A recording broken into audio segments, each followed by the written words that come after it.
What's up, y'all? I'm Alan Hain, the Lawn Care Nut. Thanks for coming back for yet an... Well, that was weird.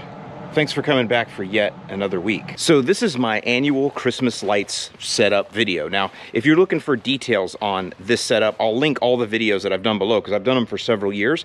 And actually I did a very comprehensive one last year where I talk you through all the different lights, the sizes, C3, 6, 9, you know, LED, faceted versus this versus that, all stuff that I got at Home Depot. So I think that'll be a very helpful video for those of you who are looking to get your setup started for the first time. I'll link that below and right up there in the eye. One thing I'm gonna do though, before I go getting too crazy, is trim these bougainvillea.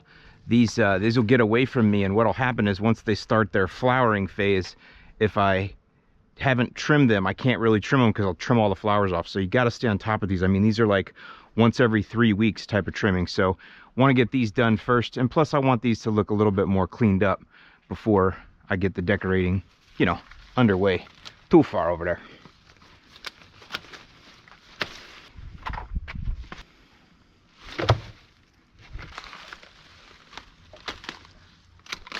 These are another one of those tropical plants that carries some decent sized spikes with it.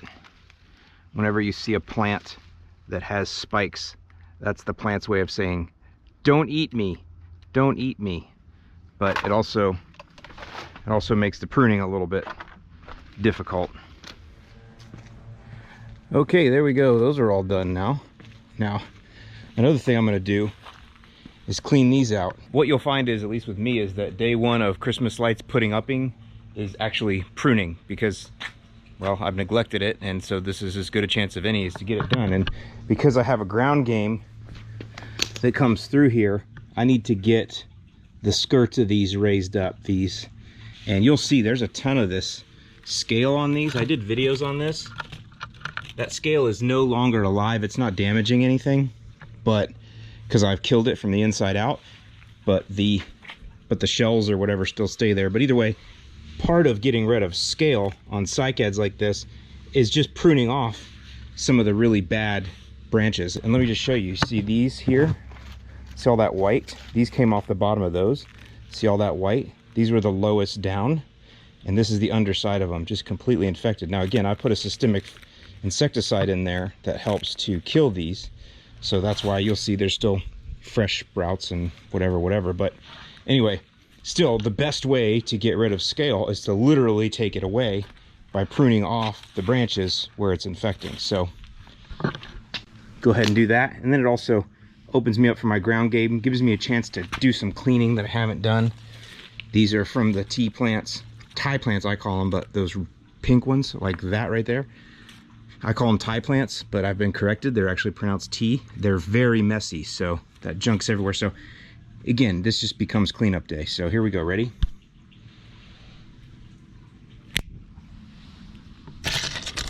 So you can see now I've got these raised up, and it's definitely showing me that I need to refresh the rock.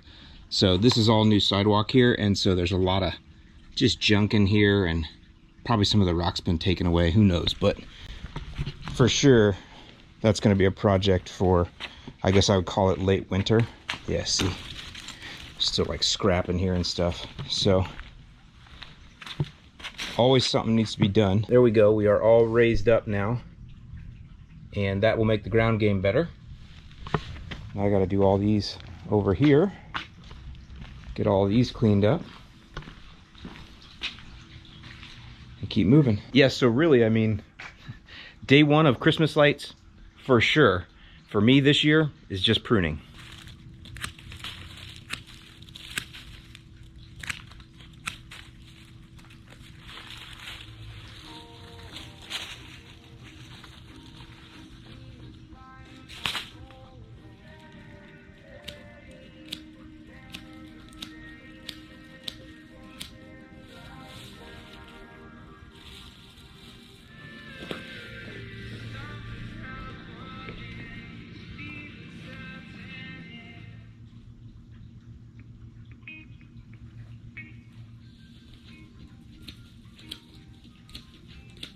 All right, as I'm coming through here, that is just, it's overgrown.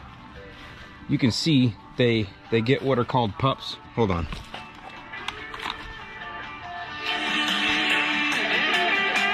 you can see as these get bigger, they get what are called pups. At least that's what I call them, which are secondary growth. See those? So you got the main one right here, that's the original, and then you have pups. And the pups are lower, and really that's what I want. I mean, it's cool that they're that big, but they're overgrowing that space. They're gonna block the lights, that's one thing. Two things, well, really. And also, I just don't like them bumping into the eaves up there, because that gives a chance for insect intrusion and everything else. So since this one back here has, look at that, it's massive. Look how big that thing is. Huge. But it's got 2 pups. See, back there, 3. So I'll probably cut one of those out too, but I think that's what I'm gonna do. I'm gonna go ahead and cut this main one off. It's okay. It will still live. It'll just keep going. That's what tropical plants do. When you cut them down, they just keep going. They just go in a different direction and smaller. So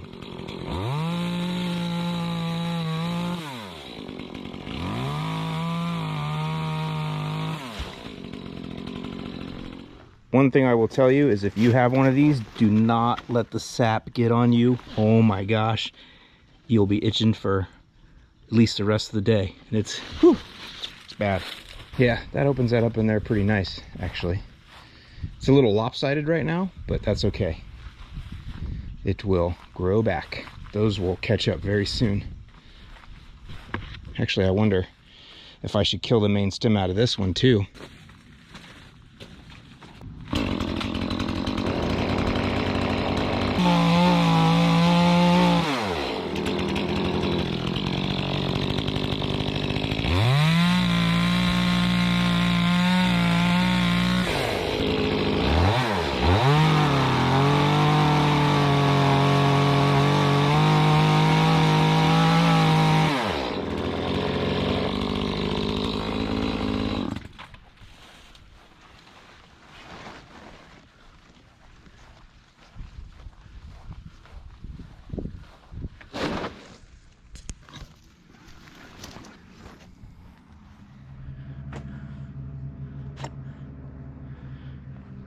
Now we'll just do a little cleanup in here on some of these that are a little wild. That's what this is for.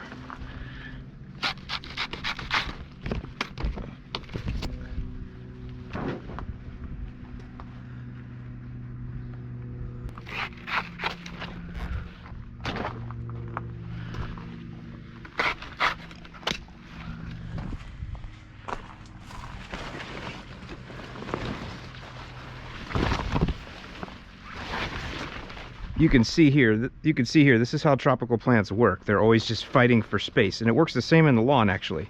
So you can see this encroaching here, trying to block sunlight, shooting underneath, crawling underneath to grab sunlight on the other side. This is how tropical plants work. This is why tropical jungles are so dense. But this is also what you have to realize when you live down here. This is what your grass is competing with too. Not on this scale, on a much smaller scale out there, but it's still the same thing when it comes to the weeds. They do the same thing. They creep, they crawl, and that's why our grass is adapted with stolons to do the same thing. It's just exactly what this is. It's just on a much smaller, low to the ground scale. All this here just to make more room for Christmas lights. That's what I'm talking about. Okay, well, I'm all done with my pruning. And it turned out to be a lot more than I bargained for, which is pretty normal, but that's all right. I mean, if you're gonna get it and get in there, by the way, I got all the trash in the lawn because I'll just catch that with the mower, with the bagger, but you're probably not gonna be able to tell, but it is much cleaner. I gotta get that brick out of there, but it is much cleaner now, wide opened up. It was getting a little packed tight in there, so that's good. But I think what I'm gonna do while I've got all this opened up is I'm gonna go ahead and give them a micronutrient feeding. There's no need to not take advantage of it, because this is going to be all covered with lights for the next month. So I might as well give them a little micronutrients now. And since these are small, it's just going to be 4 ounces per plant and a couple gallons of water, and that's it. And I'll just pour it around the base. So pretty simple. Doesn't take a lot. It's the reason these are called micronutrients or minors. You don't need, the plants don't need a lot of them.